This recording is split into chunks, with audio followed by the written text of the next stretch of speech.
Gagner de l'argent, après avoir rendu sa démission, c'est possible. Voici ce qu'il faut faire, pour rentrer en possession de son dû. Abonnez-vous à ma chaîne, et vous aurez beaucoup de savoir, sur vos droits en entreprise. C'est l'histoire de Fabrice, jeune employé, chez Obélix XXL, qui voudrait rendre sa démission, suite à un entretien réussi dans une autre entreprise. Maintenant, c'est parti. Bonjour oncle Alain. J'ai besoin de ton conseil avisé, avant de démissionner. Bonjour mon neveu. Pourquoi veux-tu démissionner? J'ai réussi à un entretien d'embauche, pour un poste dont le salaire, fait 3 fois le salaire, que j'ai actuellement. D'accord, je comprends. Pour bien démissionner, il te faudra respecter le préavis. Et, c'est quoi le préavis?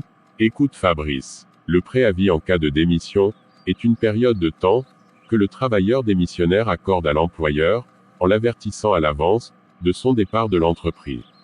Quelle est alors, la durée du préavis? Le préavis peut être fonction de la catégorie et de l'ancienneté. Supposons que je respecte le préavis, quelle est la suite? En cas de respect du préavis, l'employeur doit te reverser une gratification, au prorata du temps écoulé, depuis le paiement de la dernière gratification, et une indemnité compensatrice de congés payés. Quoi? Une gratification? Mais on ne m'a jamais payé de gratification. Qu'est-ce que c'est? La gratification, encore appelée prime de fin d'année, est une somme qu'on paye en fin d'année, et qui équivaut au moins à 75% du salaire minimum catégoriel. Peut-on réclamer tout ce qu'on n'a pas perçu, tout au long de l'exécution du contrat de travail? Oui, mais il existe une prescription, sur 2 ans, pour le salaire et ses accessoires. Ok mon oncle, on reparlera de cette prescription, que je ne comprends pas trop. Pour l'heure continue, sur ce que j'ai à faire, pour gagner de l'argent, après ma démission. Oui, tu dois donc observer un préavis, qui vaut au minimum 1 mois, dans ton pays. Pour ce faire, tu devras déposer une lettre à ton employeur, dans laquelle tu mentionneras le début, et la fin de ton préavis, qui correspond à ton départ. Voici les mentions utiles pour ta lettre de démission. En 1. La volonté de démission. 2. Cause de la démission. 3. Durée du préavis qui débute, avec le dépôt de la lettre de démission. 4. Invitation faite à la direction, pour un échange qui doit aboutir, à la réception du solde, de tout compte qui présente le calcul de la gratification, et de l'indemnité de congé. En plus du solde de tout compte, le travailleur doit recevoir un certificat de travail, d'un relevé nominatif des salaires, qui est un document qui témoigne, de la déclaration du travailleur, à la Caisse nationale de prévoyance sociale. Ce relevé témoigne également des cotisations sociales, faites par l'employeur à l'endroit du travailleur. Merci mon oncle, pour toutes ces informations précieuses. Waouh, je sais désormais quoi faire, en cas de démission. Désormais, je pourrai comme toi, conseiller tous les travailleurs qui désirent démissionner. Mes cousins vivant à l'étranger seront vraiment ravis. Tu parles de Zalo, et ses frères. Ok, alors retiens ceci. En France, lorsqu'un travailleur démissionne, les documents qui lui sont délivrés, comprennent généralement une attestation Pôle emploi, un certificat de travail, et un reçu pour solde de tout compte. L'attestation Pôle emploi est essentielle, pour bénéficier des allocations chômage, tandis que, le certificat de travail, récapitule la période d'emploi, et les fonctions exercées. Le reçu pour solde, de tout compte détaille les sommes versées, aux salariés à la fin de son contrat. En Belgique, lorsqu'un travailleur démissionne, les documents qui lui sont généralement remis, comprennent un certificat de travail, et un formulaire C4.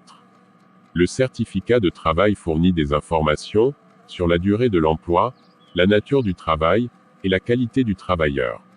Le formulaire C4 est un document administratif, qui indique les motifs de la fin du contrat, et est nécessaire pour l'inscription, auprès de l'Office régional de l'emploi ONEM, afin de bénéficier d'allocations de chômage, le cas échéant.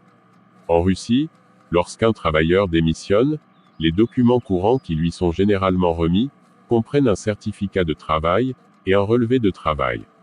Le certificat de travail atteste, de l'emploi passé, de la durée de service, et peut inclure d'autres détails, sur l'expérience professionnelle.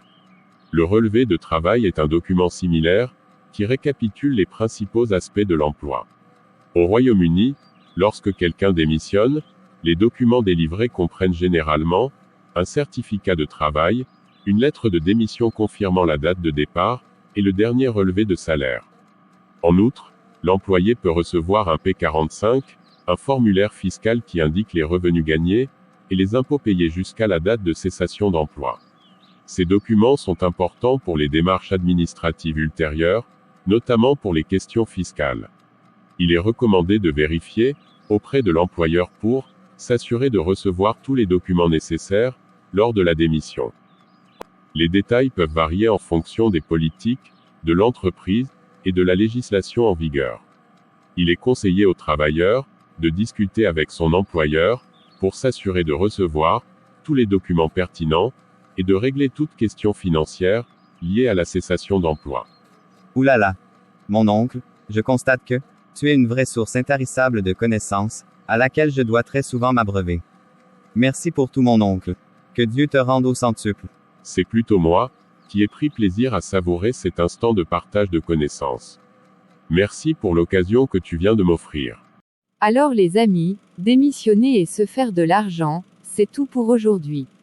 Un pouce bleu est très encourageant. Et n'oubliez pas de vous abonner, et dans vos commentaires, posez vos préoccupations, et nous nous ferons le plaisir d'y répondre dans nos prochaines vidéos. Au revoir.